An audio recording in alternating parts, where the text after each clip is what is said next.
Buenas tardes. Buenas tardes, licenciada. Buenas tardes, licenciada. Buenas tardes. Buenas tardes. Buenas tardes. Tardes. Bueno, vamos a continuar. El día de ayer nos quedamos como Jorge Ubico ante las presiones que surgieron durante el mes de junio de 1944. Finalmente acepta dejar la presidencia. Efectivamente presenta la renuncia y deja la presidencia el 1 de julio de ese año 1944. Sin embargo, antes de retirarse, le pide a uno de sus muy allegados, Roderico Anzueto, que hable con que buscara a 3 generales, que en un momento dado se pudieran hacer cargo precisamente de presidencia. Efectivamente, para ello, se les habla. Los 3 son generales: Federico Ponce Báiz, Eduardo Villagrán Ariza y Buenaventura Pineda. Se les habla a ellos 3 para que, saliendo Jorge Ubico, inmediatamente ellos asumieran la presidencia de la República de Guatemala, indudablemente que iba a ser en forma interina. Sin embargo, 3 días después, después del 4 de julio, el que presentó más ambición por llegar a la presidencia fue Federico Ponce Báiz, el cual en un momento dado persuadió al Congreso para que lo nombrara únicamente a él y él asumiera la presidencia de la República. Efectivamente, se logra lo que él quería. Tan es así que expresa que nunca había pensado poder llegar a ocupar la presidencia de la República de Guatemala, indudablemente en forma interina, que es como lo hace. Sin embargo, después de que es nombrado por el Congreso, porque los persuadió, hasta cierto punto los obligó a que lo nombrara, él asume la presidencia en forma provisoria de la presidencia de la República de Guatemala. Transcurre el mes de julio, agosto y posteriormente es convocado a elecciones y él gana la presidencia de la República. Entonces, transcurre julio, agosto, septiembre Sin embargo, el descontento se seguía manifestando. ¿Por qué? Porque definitivamente Ponce Baides pretendía, y desde el momento que le dijeron que él podía, que él era uno de los tres, ¿qué fue lo que hizo? Inmediatamente su forma de gobernar fue el reflejo de lo que había sido Jorge Ubico durante los años anteriores, a lo cual la población definitivamente no le pareció en lo más absoluto. ¿Por qué? Porque prácticamente esa dictadura que llevó a cabo Jorge Ubico, esa centralización de poder, esas medidas tan drásticas, ese carácter que tenía él, la población no estaba dispuesta a tolerar prácticamente que se diera el continuismo. Sin embargo, Ponce Baides pensó, si Jorge Ubico se mantuvo durante más de 10 años en esa forma, ¿por qué no lo iba a lograr él? Sin embargo, él no contaba que él, en su afán de querer poder, en su deseo de querer ser un dictador más de los que ahí había tenido Guatemala, empezó a manifestar su administración en una forma semejante, como les decía, a la de Ubico.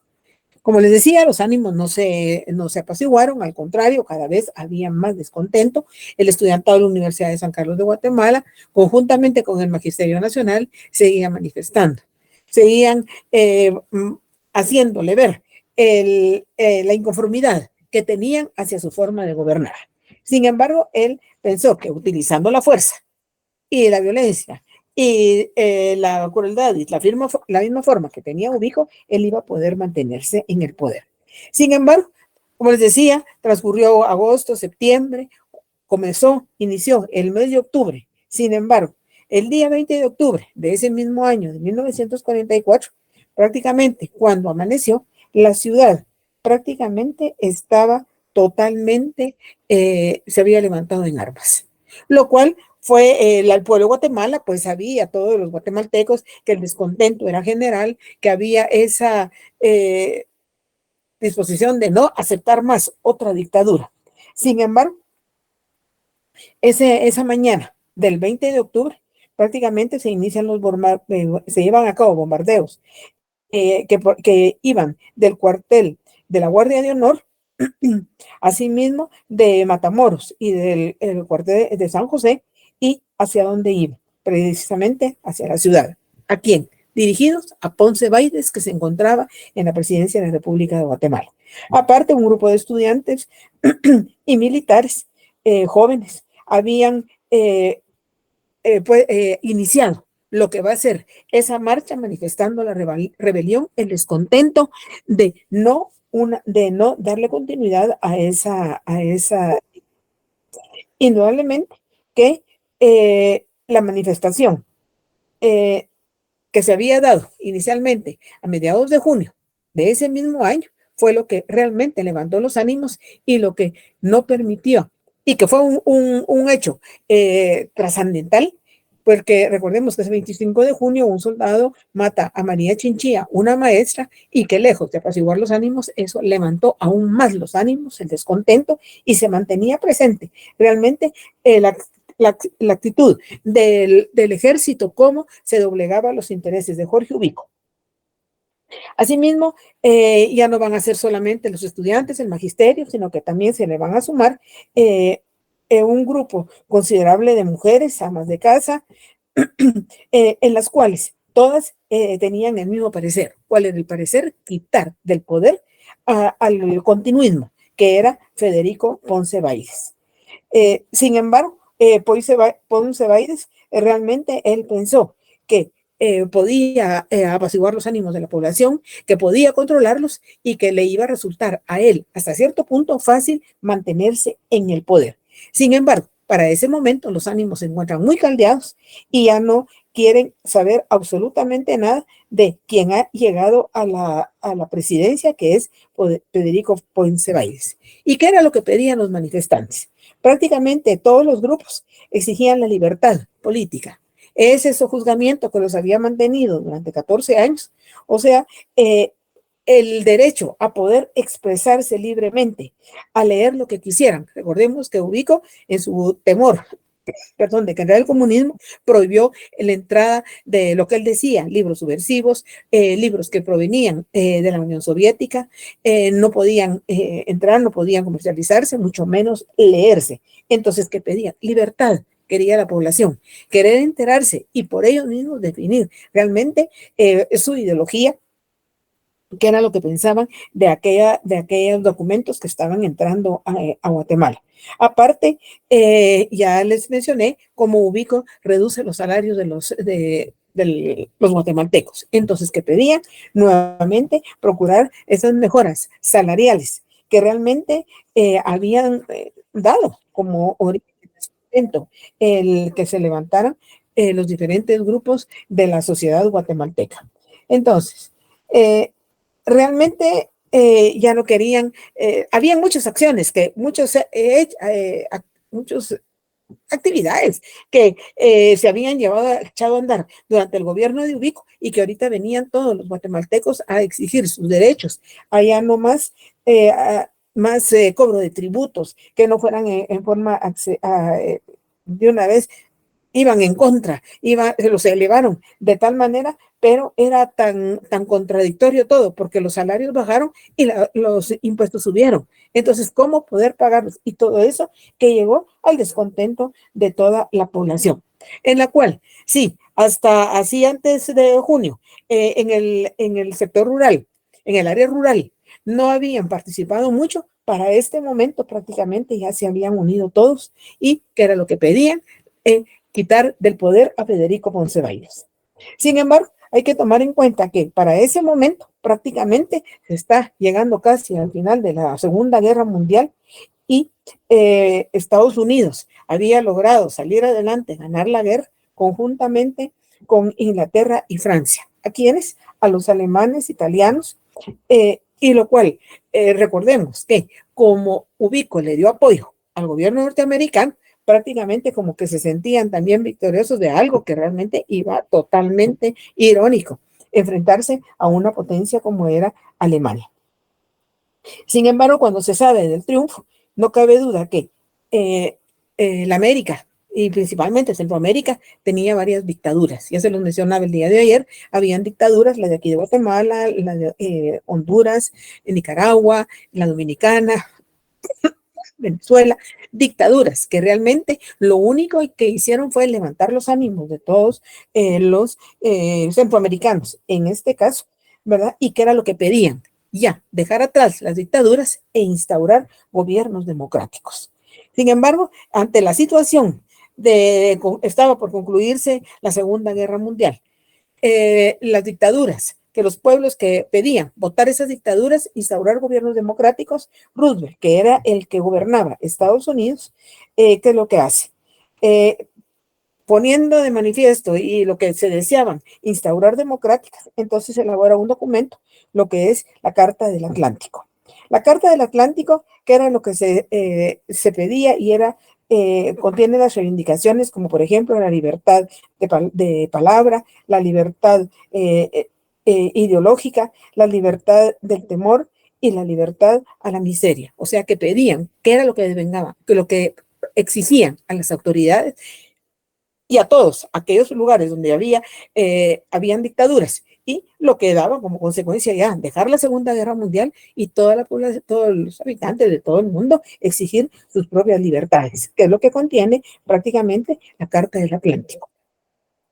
Efectivamente, ese 20 de octubre, no cabe duda que Ponce Baires, que era el gobernante, sí tuvo algo de apoyo por una parte del ejército, porque el ejército joven es el que estaba prácticamente con esa inquietud, juntamente con los estudiantes y el resto de la población, para pedir un cambio y que dejara en la presidencia Federico Ponce Baires. Él tenía una parte del ejército que lo protegía, parte de la policía, que lo trataba de mantener, pero ante los ánimos tan caldeados que habían, las calles se encontraban con toda la población fuera.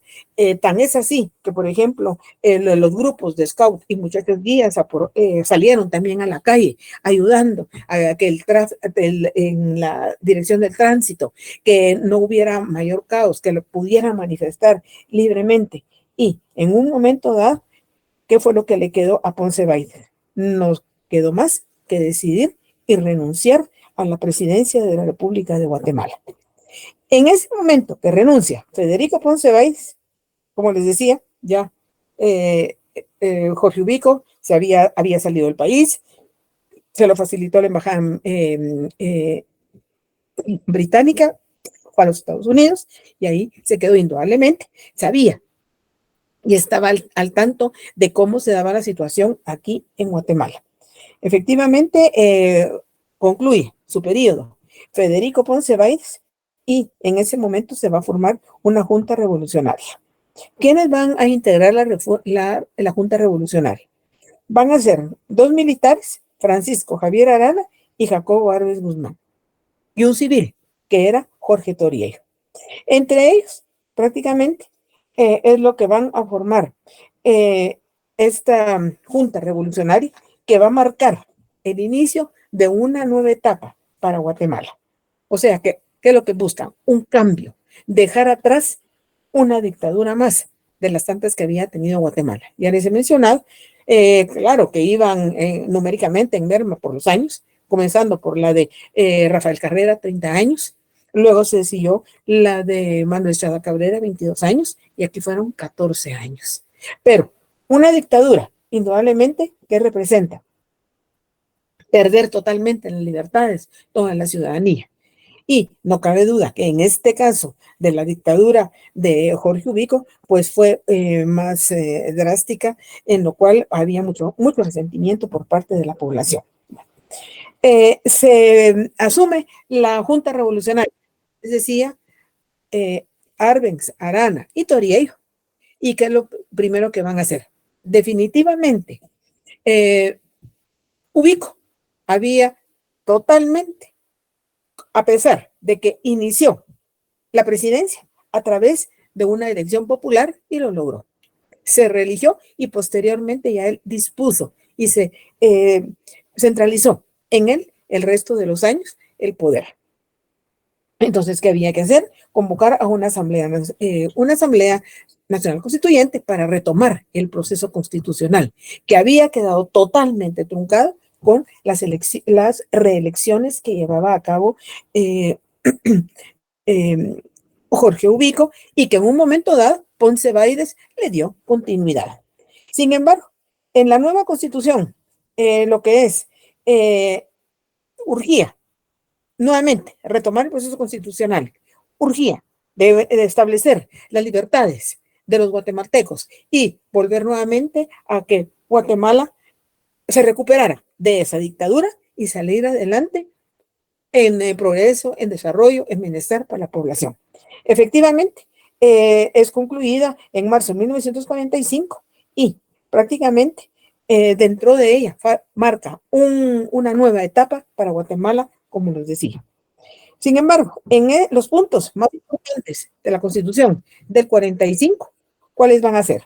Primero, separar los 3 poderes del Estado, puesto que se habían centralizado y en un momento dado, Ponce Báiz y pretendió hacer lo mismo. Entonces, ¿qué había que hacer? Separar los 3 poderes, el ejecutivo, el legislativo y el judicial. Realizar la modificación del ejército. Y en ese momento se creó la jefatura de las Fuerzas Armadas y el Consejo de la Defensa Nacional. También algo que venía a ser muy importante y que se había logrado ya en gobiernos anteriores y que en este momento finalmente quedó establecido en la Constitución del 45, precisamente otorgarle la autonomía en beneficio de la Universidad de San Carlos de Guatemala. Recordemos que habían habido varios intentos, sin embargo, no se les hizo caso, pero en este momento la participación del estudiantado, conjuntamente con el apoyo del resto de la población, entonces, ¿qué era necesario? Otorgarle inmediatamente la autonomía a la Universidad de San Carlos de Guatemala, así como la autonomía municipales. También con ella se ponía fin al trabajo forzoso. Un trabajo forzoso que ya vimos cómo se llevó a cabo durante el gobierno de Ubico bajo de engaños y hacia el campesinado, aprovechando que no sabían leer y escribir ese analfabetismo que tenía, realmente lo aprovecharon y tanto lo aprovecharon que abusaron prácticamente de la mano de obra de nuestros campesinos. También se da en ese momento la posibilidad de interpelar a los ministros de Estado. Que rindan cuentas cómo está su administración, que están haciendo a favor de la población, si es lo que conviene. Y en este caso, pues dejar atrás todo lo que se había de una dictadura, tratar de avanzar. También algo que es muy importante y que es de mucha relevancia es que a partir de ese momento queda establecido en la Constitución del 45 el reconocimiento de la mujer como una ciudadana y por lo consiguiente otorgarle el derecho de emitir un voto. Lamentablemente, en esa disposición, en ese reconocimiento, era únicamente para la mujer que sabía leer y escribir. La mujer que era analfabeta, ella quedó excluida.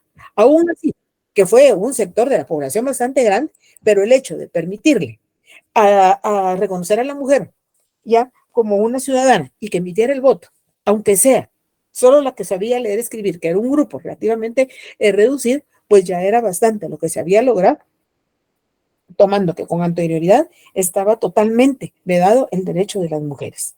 También, pues, encima de todo, reconocimiento de las garantías sociales, o sea, todos aquellos derechos sobre la sociedad, derechos de la sociedad en lo que concernía a la seguridad social, al empleo, a la educación, todo eso que realmente Jorge Ubico, mire, ya hemos visto cómo lo único que hizo fue explotar y beneficiarse él y un pequeño grupo.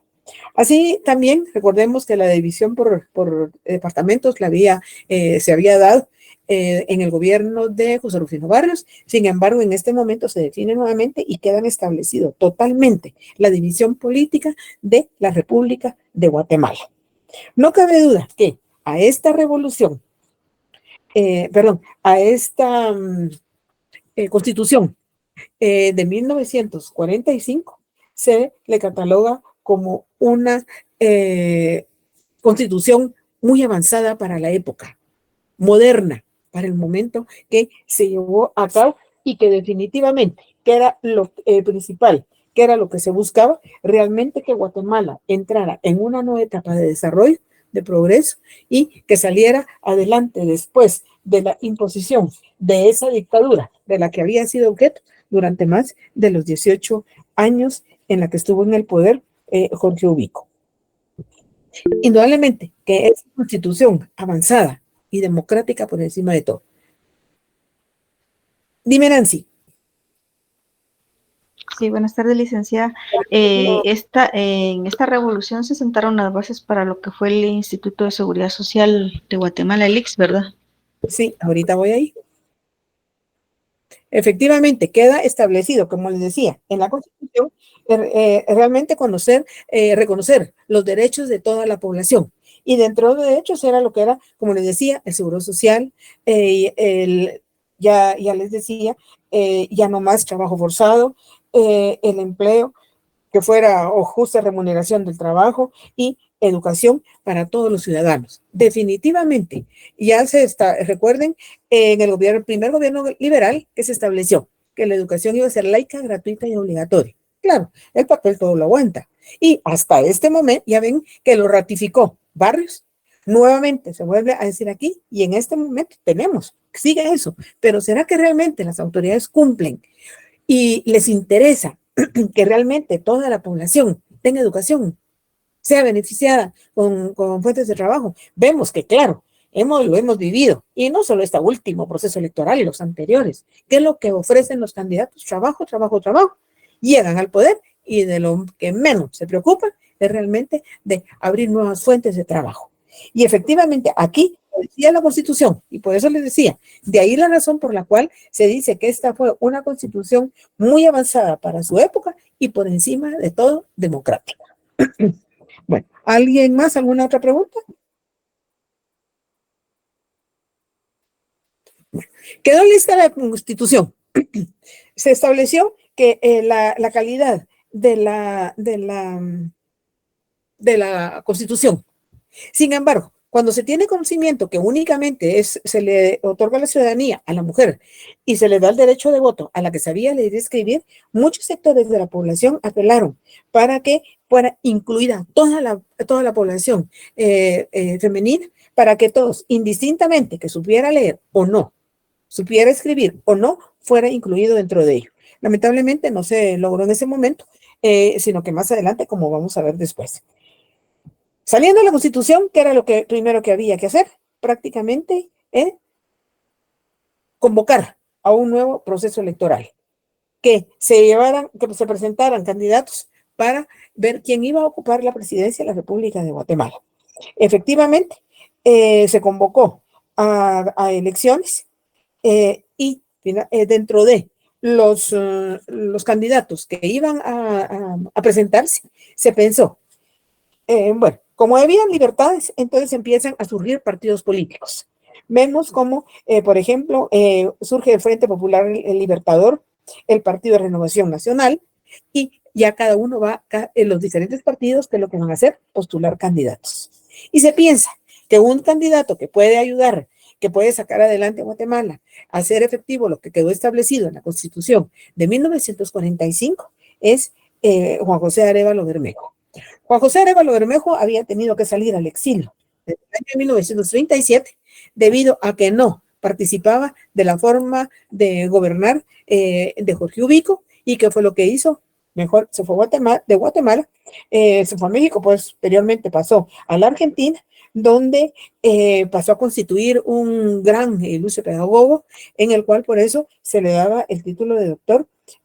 Asimismo, también era muy conocido en Argentina. Todas las universidades, los sectores intelectuales de Argentina conocían de él, conocían el tipo de persona que era, y cuando sabe y tiene conocimiento de que ha caído esta dictadura de los 14 años de Ubico y Ponce Báez, se le platica y se le pide que realmente regrese a Guatemala, que se le va a postular para candidato a la presidencia de la República de Guatemala, y tomando en cuenta el prestigio que traía y lo que se conocía aquí en Guatemala, prácticamente es donde efectivamente se le postula y es un candidato, Juan José Arévalo Bermejo.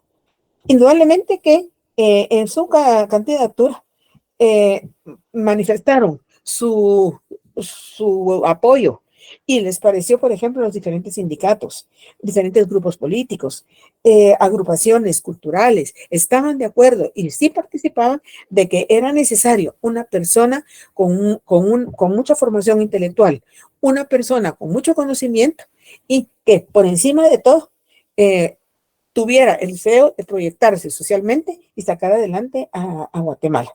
Y es donde va a surgir el Frente Unido del Partido Arevalista, en el cual indudablemente ya se sumaron los partidos anteriores que les mencioné, como lo era el Renovación Nacional, el Frente Popular Libertador, y se lanza la candidatura, como les decía, de Juan José Arévalo Bermejo.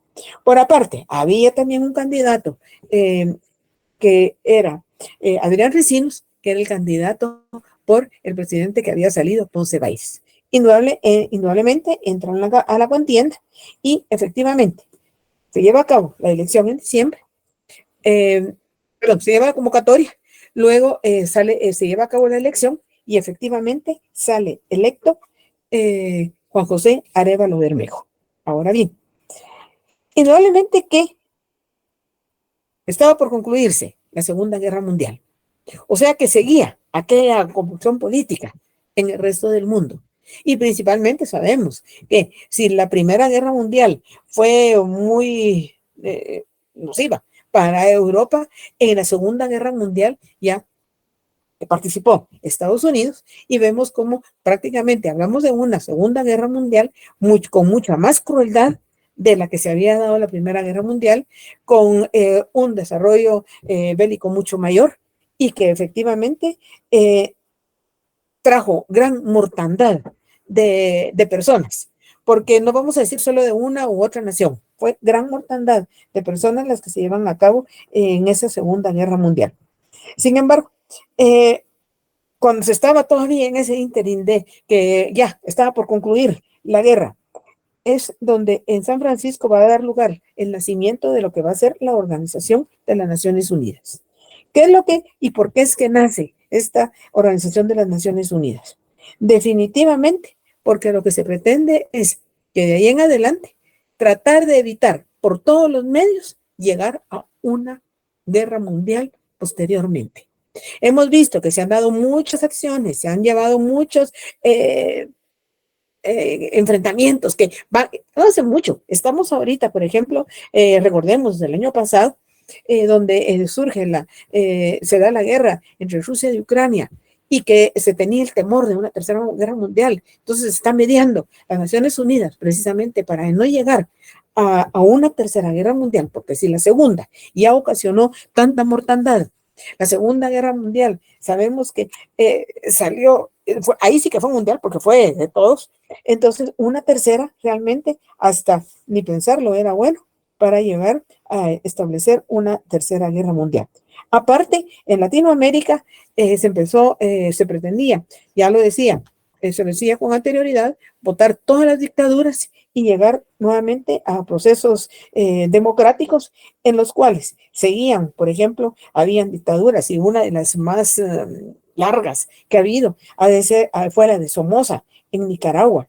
Vemos la de la dominicana, la de en Honduras, o sea que prácticamente toda Centroamérica, casi toda Centroamérica, aún hubo bastante actividad de inconformidad en Costa Rica, pero aún así, prácticamente Centroamérica estaba muy convulsiva.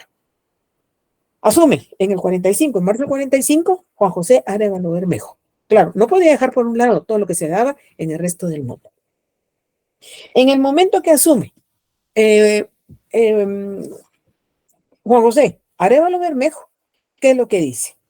Que definitivamente su gobierno va a ser un gobierno de proyección social. Un gobierno para ayudar a sacar adelante a la sociedad, pero no por sacarla adelante únicamente, sino que para desarrollar a Guatemala, que Guatemala progrese, que Guatemala avance.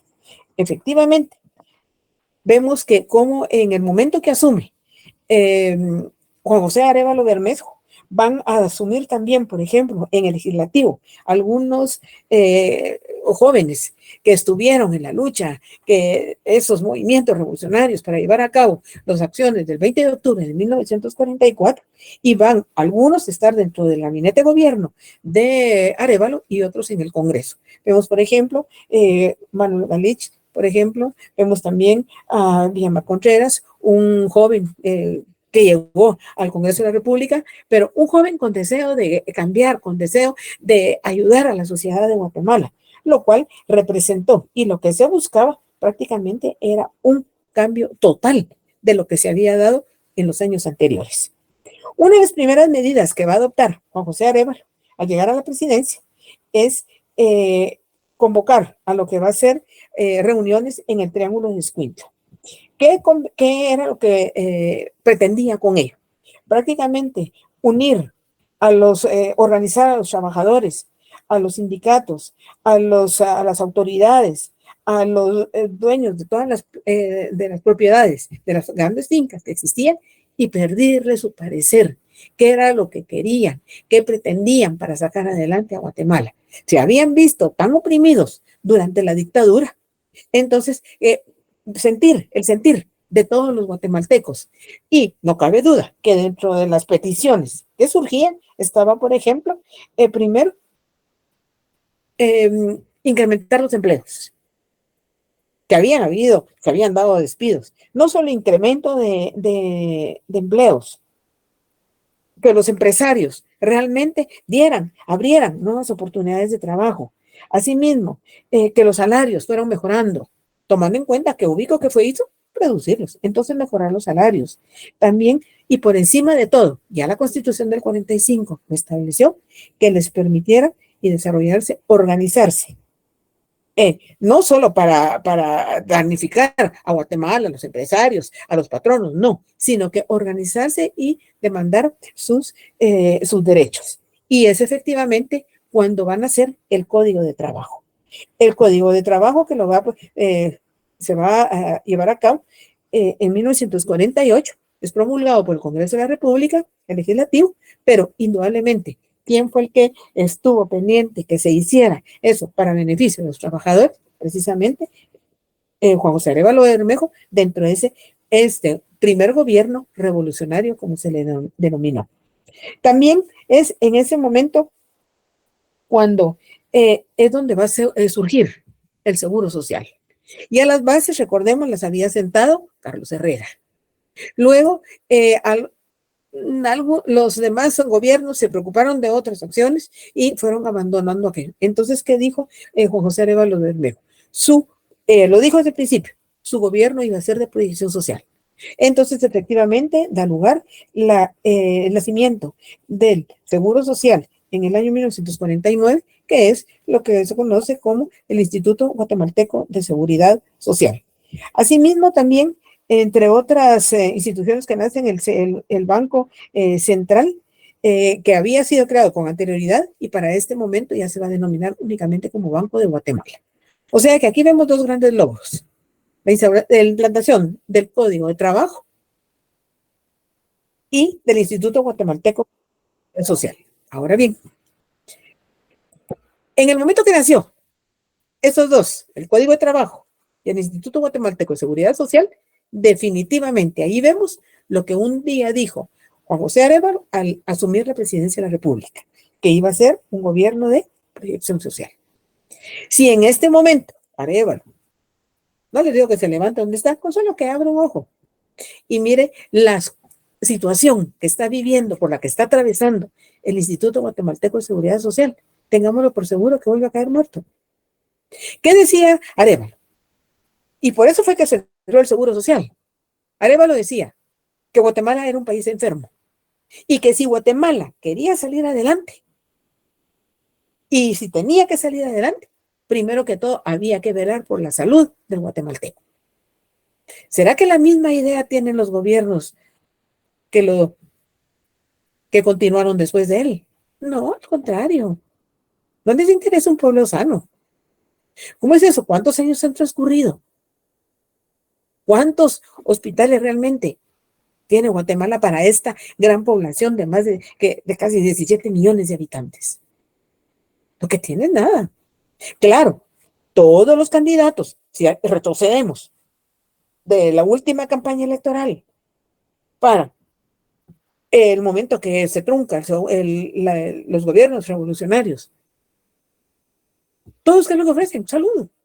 Claro, como es algo que necesita el pueblo, es algo que necesita la ciudadanía, creen todavía. Y sin embargo, la salud, ¿cuántos guatemaltecos han muerto sentados en las bancas de los hospitales, aún del mismo Seguro Social? Los que logran llegar y los que no, en las banquetas. ¿Cuál era el pensamiento de Arévalo? No más pueblo enfermo. Guatemala tiene que ser un pueblo con salud, un pueblo que realmente se le atienda, se le dé la atención. En cambio, ahorita vemos, por ejemplo, no me dejarán mentir, se va al Seguro Social, se le da la consulta y la próxima consulta venga dentro de 3 meses. ¿Cuántos guatemaltecos han muerto en ese ínterin? No logran llegar. Está la demanda, que no se da capacidad. Y no siendo suficiente la demanda, lamentablemente, quienes atienden esos lugares, vemos que atienden como que es un favor el que le están haciendo al pueblo de Guatemala. Totalmente la visión diferente a lo que pensó un día el doctor Juan José Arévalo. Si es en cuestión del Código de Trabajo, también miremos en qué se ha convertido prácticamente aquí en la institución del trabajo. Vemos que, ya les decía, se ofrece trabajo y sin embargo no hay reacciones positivas de las autoridades para abrir nuevas fuentes de trabajo. Lamentablemente son falsos ofrecimientos, es la demagogia que utilizan los politiqueros, pero ¿para qué? Porque lo único que buscan es llegar y alcanzar el poder. Aparte de eso, Juan José Arévalo se dio cuenta que algo que había que apuntalar bastante, algo que había que dedicarle a atención especial y él como pedagogo fue la educación. Muchas escuelas habían sido cerradas durante el gobierno, durante la dictadura de Jorge Ubico, porque no le parecía, simple y sencillamente. Entonces, ¿qué es lo que hace? Va a abrir nuevas escuelas. Vemos que, y no solo aquí en la ciudad, por ejemplo, van a surgir las escuelas tipo federación. ¿Qué era lo que se buscaba en ellas? Una educación completa, que se integrara todo. Sin embargo, de estas escuelas tipo federación, que tenían su infraestructura muy peculiar, puesto que era así en redondo, donde todos era prácticamente un círculo en el cual todos los grados se complementaran, la educación fuera completa. De estas escuelas tipo federación, ¿dónde se construyeron? Aquí en la ciudad de Guatemala, hay una ahí en Pamplona que todavía se mantiene, en las principales cabeceras departamentales se hicieron algo y aún, como les decía, aquí se tiene la idea de que se construye y que se quede todo. A ver, ¿hasta cuándo aguanta? No, hace mucho fue que le dieron nuevamente mantenimiento y todavía están en pie en algunas cabeceras departamentales. Asimismo, vio la necesidad de que no se concentrara la educación únicamente en la ciudad, sino que también fuera el área rural. Y entonces, para ello, ¿qué fue lo que creó? Lo que van a hacer la, la Escuela Normal de la Alameda en Chimaltenango. Formar maestros eh, rurales. Vemos que lamentablemente esta escuela, la Alameda, sí se mantiene todavía, pero vemos cómo lamentablemente durante el conflicto armado fue allanada y ahí se instalaron el ejército y bueno, sabemos, vamos a llegar en su momento, una etapa muy crítica para Guatemala, pero que sin embargo, ¿qué fue lo que vio Arevalo? Que había que crear, había que formar docentes para el área rural. Entonces, ¿qué mejor que la escuela de la Alameda? Asimismo, también dentro de ello, se va a nacer la Facultad de Humanidades en la Universidad de San Carlos de Guatemala. La importancia de establecer la Facultad de Humanidades en la Universidad de San Carlos de Guatemala era para dar inicio a las carreras humanísticas, como por ejemplo filosofía, literatura, historia, educación, psicología, las bellas artes. O sea, complementar. Claro, fue incrementándose la educación superior desde el momento que nació. Y él vio que se estaba abandonando todas las carreras humanísticas. Y él, como pedagogo, como humanista que era, entonces que vio, incrementó esto más en la Universidad de San Carlos de Guatemala. Lo cual se ve que él quería proyectarse a la sociedad. Él lo que pretendía era que realmente se modernizara, que Guatemala manifestara ese modernismo, que se viera la democratización que se estaba estableciendo en Guatemala. También se va a fundar el Departamento de Fomento Cooperativo. Asimismo, el Instituto de Fomento de la Producción. Ya lo hemos mencionado, la riqueza de Guatemala es la tierra. Entonces, producir la tierra. Para ello, dar orientación a través, guiar, orientar, enseñar en el campo, todo, que era lo que mejor para Guatemala y lo que necesita la tierra para producir mejor. Con el Código de Trabajo se lleva a cabo la reglamentación del trabajo para las mujeres y para los menores de edad. Por lo mismo, se va a fijar horas mínimas de trabajo. Con anterioridad eso no había. Entonces, había que fijar eso. Asimismo, se van a crear, él decía, que la mujer podía trabajar, tenía mucha capacidad para trabajar y era muy buena trabajadora, pero había que atender a los niños. Entonces, para eso, ¿qué es lo que da? Va a crear las guarderías infantiles. Una madre va mucho más tranquila a trabajar y va a rendir más sabiendo que su niño está bien atendido, que el hijo está bien atendido. Por lo mismo también se crearon comedores infantiles.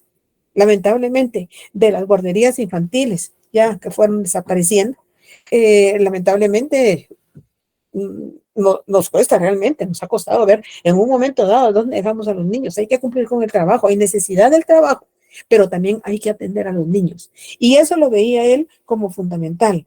Había que atender adecuadamente a los niños, puesto que ellos son el futuro de la población. Dime por ahí. Licenciada, compañero, buenas noches. Es interesante ver que los argumentos, por ejemplo, de la candidata Sandra Torres, de todas esas prestaciones sociales, provienen prácticamente del papá de su adversario político, ¿verdad? No es nuevo lo que ella dice que impulsó y que hizo en el periodo que estuvo Álvaro Colón. Es mentira, ¿verdad? los comedores sociales, la ayuda a las personas con menor capacidad económica. O sea, eso ya existía o ya venía desde la época de Arévalo. Sí, efectivamente, pero ¿saben qué es lo que sucede? Como no conocemos nuestra historia, creemos que aquello es nuevo. Y como bien lo dices tú, Pray, ella ¿qué fue lo que hizo? Aprovechar la ignorancia. Y el pueblo de Guatemala lo creía y decía, bueno, va a ayudar. Pero si eso se nació precisamente con este primer gobierno revolucionario.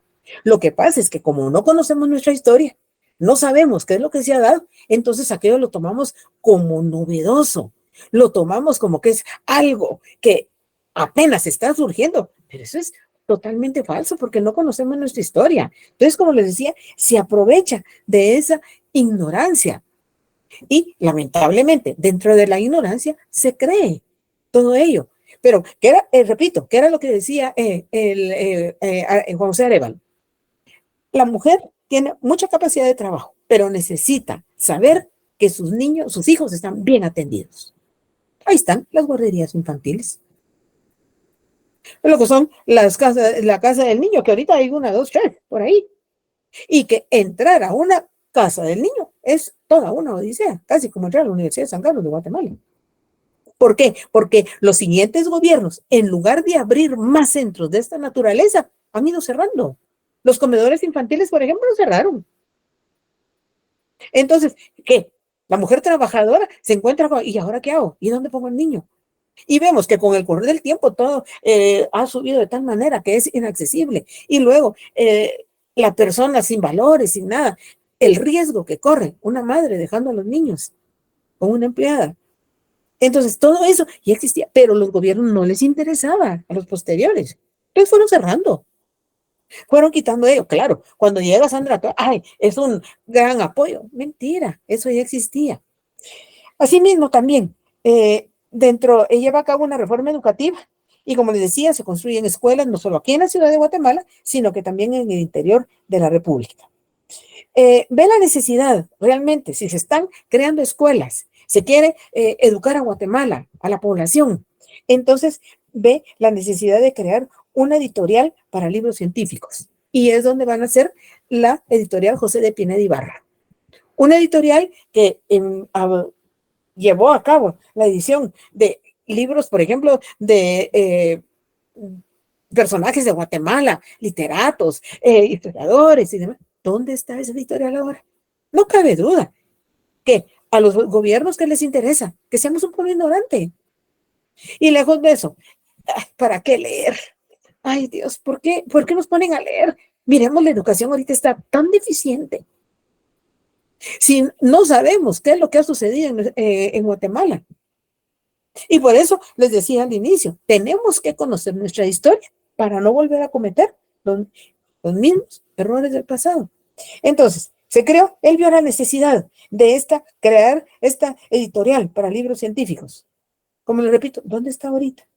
Se dio la libertad de prensa, una libertad que ya no existía. ¿Por qué? Jorge Ubico no quería que hablara nada de él. No quería que se dijera absolutamente nada de esas crueldad, atrocidades, infamias que cometía. Entonces, ¿qué fue lo que hizo? No había libertad de prensa, de expresión, las libertades totalmente vedadas. Sin embargo, ¿qué es lo que hace Arévalo? Viendo cómo estaba la tierra, viendo cómo los monopolios extranjeros se habían instaurado, bueno, llegaron, se les permitió, se les dio mucho. Y luego los siguientes gobiernos, además de que la Constitución del 21 había quedado ya no más concesiones a los monopolios extranjeros, ¿qué fue lo que hicieron los posteriores? Con tal de mantenerse en el poder, le dieron más. Entonces, ¿qué es lo que ve Juan José Arévalo? Va a emitir la ley de arrendamiento forzoso. ¿Qué era? No estaba quitando la tierra, le pedía que se diera en arrendamiento, que la tierra produjera. Había mano de obra. La riqueza de Guatemala radicaba en la tierra. Entonces, ¿qué emitió? Esa ley de arrendamiento forzoso. Lamentablemente, no se hizo caso de ella. Y sin embargo, está que a nivel del resto, a nivel mundial, prácticamente finalmente se concluye la Segunda Guerra Mundial y prácticamente queda dividida en dos campos, lo que es el capitalismo y lo que es el socialismo. Producto de ello va a surgir la Guerra Fría. En la Guerra Fría, prácticamente, ¿qué es lo que va a hacer? No va a ser que la confrontación que se va a dar entre capitalismo y comunismo. Supuestamente, Ubico no quería que llegara el comunismo. Ubico había frenado toda información que llegara. ¿Para qué no se implantara el comunismo? Que ya se había iniciado en el resto, de la América. Entonces, ¿qué es lo que hace? Se da la Guerra Fría, que no es más prácticamente que un enfrentamiento político, económico, social, ideológico y militar, que se va a mantener. Aunque el militar ya no quería volver nuevamente, pero sí, frenar eso y que no volviera la humanidad a caer nuevamente en otra guerra. Entonces, en un momento dado, definitivamente estaba latente el querer dar lugar al nacimiento de un partido comunista. Sin embargo, se hizo la solicitud y se negó durante el gobierno de Jorge Ubico. Sin embargo, continuaba aún dentro del gobierno cuando el gobierno norteamericano supo de esta ley de arrendamiento forzoso, vio la proyección social de Arévalo hacia la sociedad de Guatemala, entonces, que no le parece en lo más mínimo. Entonces, ¿qué es lo que hace? En un momento dado, llama a Arbenz, que formaba parte del gabinete de gobierno de Arévalo, lo llaman el gobierno norteamericano a través de la embajada de Guatemala, la embajada norteamericana en Guatemala, y le propone a Arbenz que le dé golpe de estado a Arévalo, a lo cual Arbenz se niega. Lamentablemente, esa negativa de Arbenz, vamos a ver, más adelante le valió prácticamente el que Estados Unidos realmente lo depusiera del poder. Sin embargo, dentro del gobierno, ya estando dentro del proceso, ya casi se viendo que ya había que ver, a ver quién iba a seguir ese desarrollo que venía llevando a cabo el primer gobierno revolucionario, dar continuidad a los proyectos, a los planes de trabajo.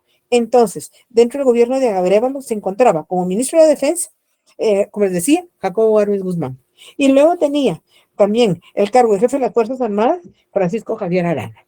En un momento dado, Arana iba deseoso de poder. Él quería postularse a la presidencia. Y efectivamente empezó a perfilarse como un candidato. Y claro, tenía su apoyo, aún dentro del mismo gobierno. Sin embargo, se pensó también que Jacobo Arbenz Guzmán, quien había participado, bueno, ambos participaron en la Junta Revolucionaria, el que se veía que era más idóneo para ocupar la presidencia era Jacobo Arbenz Guzmán. A lo cual Arévalo le daba más apoyo a Arbenz, y antes de que participara la campaña electoral para postular al siguiente gobernante que iba a darle continuidad a este primer gobierno revolucionario, lamentablemente se dio un hecho muy confuso en el cual Francisco Javier Arana iba por el Puente de la Gloria en Amatitlán y ahí fue asesinado, lo cual se dijo en ese momento que había sido orden de Arbenz el mandarlo a asesinar precisamente para que le dejara el camino libre para poder llegar a la presidencia de la República.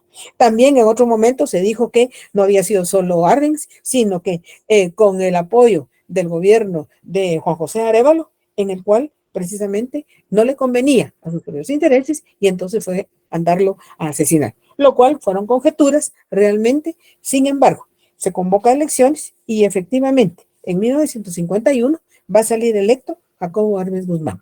Ya les mencioné, Jacobo Arbenz Guzmán formó parte de la Junta Revolucionaria, que dio lugar a esa constitución del 45, una constitución moderna, democrática, avanzada para el momento. En esa contienda salió triunfante Jacobo Arbenz Guzmán con una cifra bastante considerable, y en el momento que asume Jacobo Arbenz Guzmán la presidencia de la República de Guatemala, ¿qué es lo que hace saber a la población de Guatemala? que su gobierno también va a ser de proyección social. Prácticamente que va a dar continuidad a todos aquellos proyectos, a todos los programas que había iniciado el primer gobierno revolucionario de Juan José Arévalo Bermejo. Efectivamente, asumió Arbenz en marzo de 1951. En el momento que asume, se dirige a la población de Guatemala y va a presentar cuál va a ser su plan de trabajo. Entonces, ¿qué es lo primero que dice? Que lo que pretende es convertir a Guatemala de una nación dependiente y de economía semifeudal en un país económicamente independiente. Guatemala podía y lo puede hacer todavía. Asimismo, transformar a Guatemala de un país atrasado, como lo habían encontrado después de la dictadura y de las dictaduras anteriores, y de una economía hasta cierto punto feudal, a ser un país capitalista y moderno. Miremos la visión que tenía Arbenz. Claro, ¿quién sentó las bases? Ahí estuvo, primer gobierno revolucionario. También hacer una transformación que se iba a llevar a cabo para subir prácticamente el nivel de vida de las grandes mayorías de Guatemala, de la sociedad de Guatemala. Esos eran prácticamente sus principios fundamentales. Luego presentó su plan de trabajo. Y en su plan de trabajo, ¿qué decía? Guatemala tenía y tiene ríos caudalosos. Entonces, perdón, que el alumbrado eléctrico no se quedara solo en la ciudad, llevarlo a lo más que se pudiera en la República. Para ello, inicialmente con la construcción de la hidroeléctrica Jurum-Marinalá en Escuintla. Porque ahí le iba a dar servicio de electricidad ya a esa parte del sur de la población del departamento de Guatemala. Asimismo, claro, en el gobierno de Vico hubo construcción de carreteras, pero él pretendía complementarla y llevar a cabo una red vial completa para Guatemala. Y si el puerto que mayormente importaciones y exportaciones llevaba a cabo en el Atlántico, entonces construir una carretera moderna hacia el Atlántico. Asimismo, construir el puerto de Santo Tomás de Castilla, que era donde se llevaban a cabo importaciones y exportaciones y fue donde se llevó prácticamente en esa parte durante toda la época colonial. Y también vio la necesidad de crear una masiva campaña de alfabetización.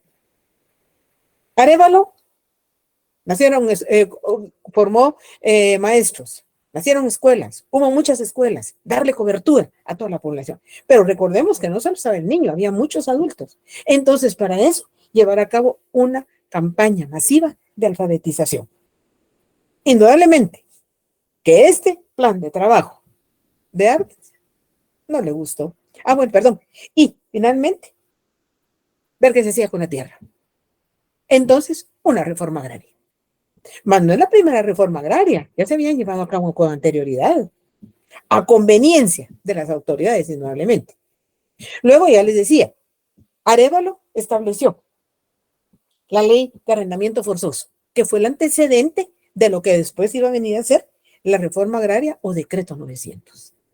¿Y qué era lo que se buscaba? Por ejemplo, con todo ello, cumplir lo que dijeron ambos gobiernos revolucionarios, proyección social, dirigirse hacia la sociedad de Guatemala. Efectivamente, Arbenz, para llevar a cabo estos proyectos, ¿qué fue lo que hizo?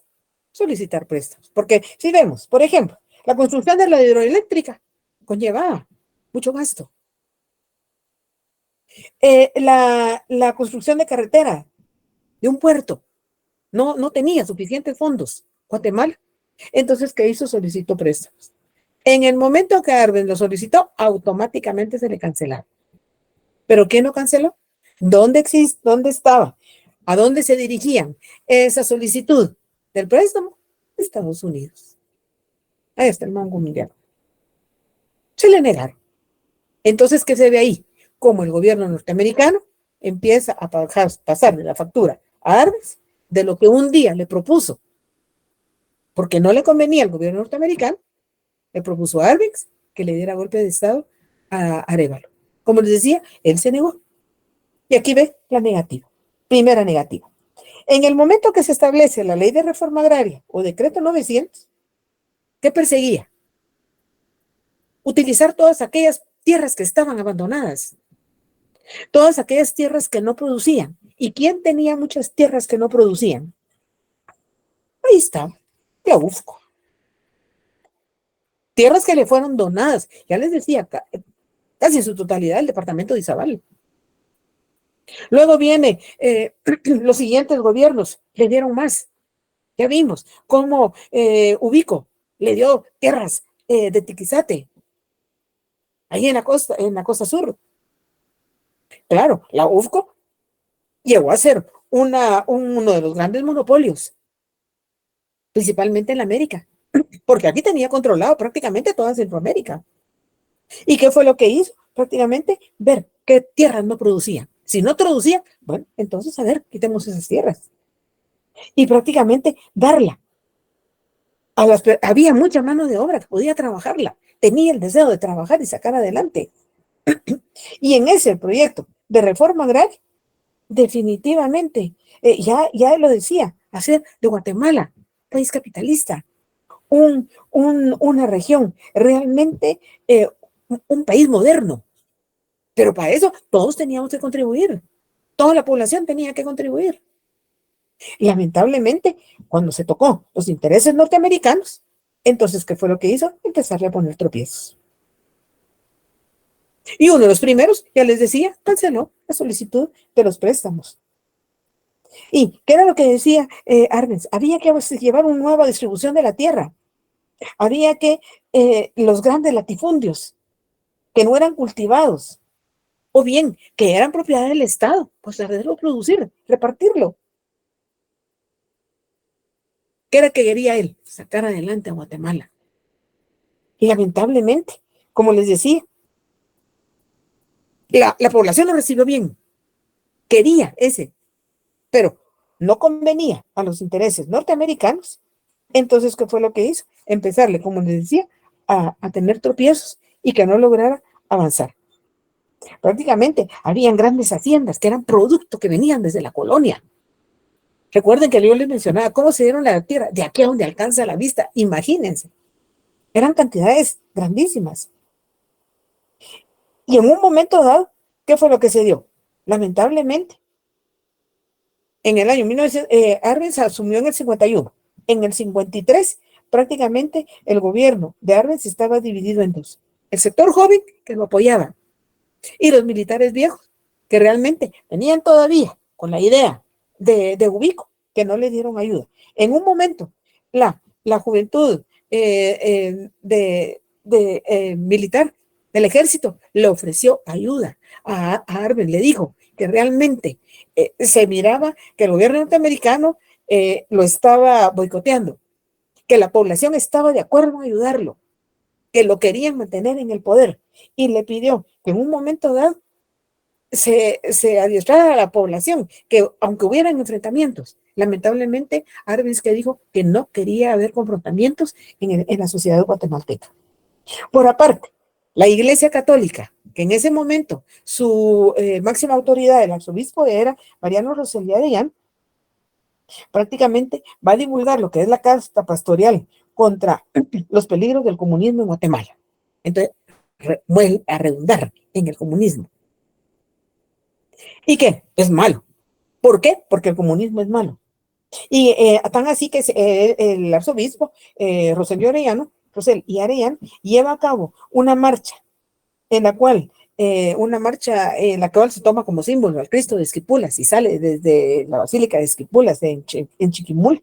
Su objetivo, llegar a Guatemala, a la ciudad, y rogarle que terminara el comunismo. O sea, pues es que no había comunismo. Pero ¿quién se encargó? Habían radios norteamericanas que empezaron a hablarle a la población que era un gobierno comunista, que iba a llevar al comunismo, que eso era en perjuicio. Pero dieron cosas así, muy, muy generales, sin explicarle. Y la ignorancia del pueblo, lamentablemente, creyó esto. Y por ejemplo, vemos cómo para ese momento la Guerra Fría estaba en pleno. Guatemala, por lo consiguiente, se vio afectada, porque al final, pues era un conflicto político ideológico entre Estados Unidos y Rusia, entre el capitalismo y el comunismo. Entonces se seguía hablando del comunismo. Y se vio como algunas sociedades que estaban dentro del comunismo realmente no lograban avanzar. No se veía realmente que fuera para beneficio de la sociedad. Entonces, ¿qué es lo que hace Estados Unidos? Prácticamente infiltra a representantes de la CIA en Guatemala a venir a ver cuál era la forma que estaba operando Jacobo Arbenz Guzmán, cómo era que era su gobierno. Y es donde da lugar lo que va a ser el movimiento anticomunista, que va a ser organizado prácticamente desde Honduras. ¿Quién iba a la cabeza? El gobierno norteamericano. ¿Pero a quién pusieron? A un guatemalteco, mal guatemalteco, deseoso de poder, Castillo Armas. Estados Unidos facilitó armas y se citó una base en Honduras para que de ahí viniera para Guatemala y que propiciara definitivamente la caída del gobierno de Arbenz. Lamentablemente, Arbenz no escuchó lo que le decía el sector joven del ejército. No pensó que fuera a llegar eso, sin embargo, Estados Unidos, que era lo que quería, votar este gobierno porque no le interesaba no convenía a sus intereses, más que todo con la UFCO, en la cual estaba obteniendo ganancias millonarias. ¿A costa de qué? De la explotación de los guatemaltecos, que era lo que interesaba más, pero también de los habitantes de Honduras, Nicaragua y Costa Rica, que era donde se estableció la United Company, o sea, la UFCO, en compañía de la IRCA, dos grandes monopolios que iban a trabajar conjuntamente. Y luego ya vimos la empresa eléctrica. Entonces, un grupo de agentes de la CIA y grupos de aventureros pagados por el gobierno también, porque ahí intervino los gobiernos de Somoza en Nicaragua y de Trujillo en la Dominicana, fueron pagados indudablemente por el gobierno norteamericano. ¿Qué fue lo que hicieron? Llegaron contribuyeron a ese avance que se hizo sobre Guatemala, y en un momento dado habían aviones que bombardeaban la ciudad de Guatemala, lo cual, el mensaje ¿cuál era? Amedrentar a la población. Y en un momento dado, Castillo Armas llega a la casa presidencial y le entrega a Jacobo Guzmán la carta de renuncia a la presidencia. Claro, Arbenz estaba viendo orillado a renunciar, pero no siendo suficiente, ya no fue cosa de él, sino que realmente fue Castillo Armas, indudablemente pagado por el gobierno norteamericano. Se dice que era una persona, perteneciente al ejército, indudablemente, sin personalidad, pero con mucho deseo de poder y muy manipulable. Y se lo aprovechó el gobierno norteamericano a través de la embajada de Estados Unidos en Guatemala. Llegó a Castillo Armas ante Arbenz y le dijo que firmara su carta de renuncia. Obligado, y que lamentablemente el pueblo de Guatemala, había sectores que estaban dispuestos a colaborar, a enfrentarse a todas esas fuerzas extranjeras que venían. Claro, indudablemente lo que aportaba Estados Unidos no era nada a lo que se tenía aquí, pero aún así iban a apoyar a Arbenz. Castillo Armas lo obligó a firmar la carta de renuncia, y no lo dejan solamente que renuncie y que se quede en Guatemala, al contrario, se le obliga a que abandone el territorio de Guatemala. Se le lleva al aeropuerto a Arbenz, y antes de salir y abordar el avión que lo va a llevar a México, se le obliga a que se quite toda la vestimenta que tiene para ver si no llevaba algún bien de Guatemala. Una acción muy denigrante para un guatemalteco que quiso sacar adelante a Guatemala, que daba continuidad al primer gobierno revolucionario, donde empezaba una nueva etapa de desarrollo, de progreso, de beneficio para Guatemala y toda la población. Lamentablemente salió denigrado al verle quitado toda su ropa para ver si llevaba algún bien de Guatemala. En el momento que aborda el avión, Jacobo Arbenz Guzmán dice que se va de Guatemala y que ni muerto quiere regresar a Guatemala. ¿Cómo se sentiría para decir eso? Lamentablemente, posteriormente trajeron sus restos, y en este momento los restos de Jacobo Arbenz Guzmán descansan aquí en Guatemala. Un deseo que él no quería, y él lo manifestó, que ni muerto quería regresar a Guatemala. Lamentablemente, en 1954, queda truncado lo que un día se planificó, se organizó un cambio para Guatemala a través de lo que va a ser lo que fue la revolución del 20 de octubre de 1944. 1954 concluye segundo gobierno revolucionario, gobierno de progreso, gobierno de desarrollo, gobierno para beneficio de Guatemala, comenzando una nueva etapa para Guatemala. Es lo que se le llama la década revolucionaria, la década de prosperidad, la primavera de Guatemala, como se le ha denominado. Imaginemos, progresividad, lo vimos, ya se los he mencionado, continuidad. Era, claro, quería una red vial completa, quería una carretera moderna hacia el Atlántico. La campaña de alfabetización tan necesaria y que sigue siendo necesaria en Guatemala. Claro, vamos a ver cómo se han planificado campañas de alfabetización que no se les mira producto. ¿Por qué? Porque todo el dinero que aparentemente se dice que se tiene para eso, ¿a dónde ha ido a parar? A la bolsa de los funcionarios de gobierno. Entonces, 1954 concluye el segundo gobierno revolucionario de Jacobo Arbenz Guzmán. ¿Alguna pregunta?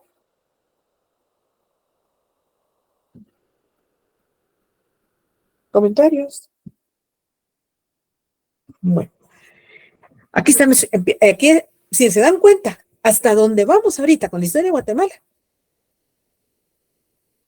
Es una historia muy rica, pero necesitamos saberla todos los guatemaltecos. Y ahí es donde está la deficiencia de la educación en Guatemala. No se enseña. Y de repente viene alguien que quiere aprovecharse de la ignorancia, ya lo dijo Prade hace un momento, entonces viene con innovaciones, que no son innovaciones, que no les ha convenido a los gobiernos de turno. Eso es otra cosa. Lamentablemente. Dime, Nancy. Sí, licenciada, lastimosamente todos los candidatos y partidos políticos que hablan sobre el desarrollo de la sociedad y todo eso son tachados siempre de comunistas, ¿verdad? Y ese es el pensamiento que le quieren meter a uno como ciudadano, lo que es malo, que haya progreso dentro de la sociedad y no es así, ¿verdad? Pero ¿qué es lo que sucede? Ya se los he mencionado. Aquí lo que falla, lo que está fallando mucho es la educación. No hay una educación, no hay una formación. ¿Por qué? Porque si realmente fuéramos un pueblo, una sociedad educada, instruida, con conocimiento, no tendríamos estas autoridades. Porque hemos visto, miremos ahorita la última campaña electoral. Los mismos candidatos eran ignorantes. ¿Cuántos candidatos Dios ni expresarse podían? Ahí está también la ignorancia. Pero eso conviene a quienes van en busca del poder, porque a mayor ignorancia, más fácil llegar a él y alcanzar el poder. Si no fuéramos ignorantes, definitivamente, repito, no tuviéramos estas autoridades. Dime, Samantha. Amanda, perdón. Sí, tal vez bueno, creo que tengo una opinión un poco personal, pero creo que es bastante fácil de identificar. Como por ejemplo, yo he visto varios anuncios de nuestra municipalidad o incluso del Ministerio de Economía ofreciendo becas de inglés. Y la verdad es que suenan tan buenas porque realmente le pagan a uno y todo, o sea, por aprender y todo, y el idioma inglés. Pero si vemos los motivos ocultos detrás de eso, es seguir consiguiendo la mano de obra barata a Estados Unidos, porque ellos ponen sus call centers, sus locaciones aquí, y nosotros trabajamos por la mitad de lo que un estadounidense trabaja, que trabajamos el doble de lo que ellos harían. Pero yo a veces siento que es una buena oportunidad de poder aprender, pero en realidad solo nos dejan aprender lo que les conviene a ellos también. Efectivamente, es donde se ve el manipuleo y que se prestan las autoridades precisamente, y que vemos que en todo el accionar económico, político, ¿quién está por detrás? El gobierno norteamericano, porque le conviene. Ha tomado medidas tan absurdas y las autoridades lo han permitido. Recuerden cuando se dijo que por las grandes inmigraciones que se daban para el norte, que mejor en Guatemala, país seguro, trabajo, pero si no hay trabajo para los guatemaltecos, mucho menos para los que vengan. Lamentablemente, aquí efectivamente, como bien lo dices tú, Samantha, realmente, qué bueno que haya oportunidad de estudiar el inglés, pero para que la persona individual se abra campo, pero que también exigir que donde se vaya a utilizar haya mejores salarios, ahí sí que ofertas salariales. Pero lamentablemente, ante la crisis económica que se está viviendo, entonces en un momento dado que dice uno, ay, pues aunque sea esto, más vale tener algo seguro. Y ese, aunque sea eso nos está haciendo mucho daño. ¿Pero por qué? Porque, bueno, aquí esto es un círculo donde los eslabones no se rompen y seguimos siempre en el mismo círculo. Y cuando en un momento dado se quiso cambiar a Guatemala, lamentablemente malos guatemaltecos no lo han permitido. Imaginemos, el gobierno norteamericano en este momento podía hacer mucho. Envió a representantes de la CIA a investigar, a ver, a criticar y demás. Mandó armamento, mandó aviones y todo. ¿Pero qué? Claro, tiene el poder económico y lo manipula todo a su sabor y antojo. Y malos guatemaltecos que se prestan precisamente para accionar en esa forma. Y eso es lo que nos ha hecho mucho daño. Y efectivamente, ante la necesidad, ante la crisis económica que se está viviendo, es donde se aprovecha. ¿Cierto? Tú lo dices, la municipalidad está ofreciendo eso y qué bueno que lo ofrezca, pero no fue por iniciativa propia, eso va condicionado. ¿Y quién es a dónde vas a parar? ¿Y quién es el pagano? Aquí está, la ciudadanía. Bueno, ustedes van a otra clase y yo voy a otra también. Así de que continuamos la próxima semana. Feliz noche para todos. Comiencen a estudiar y continuamos.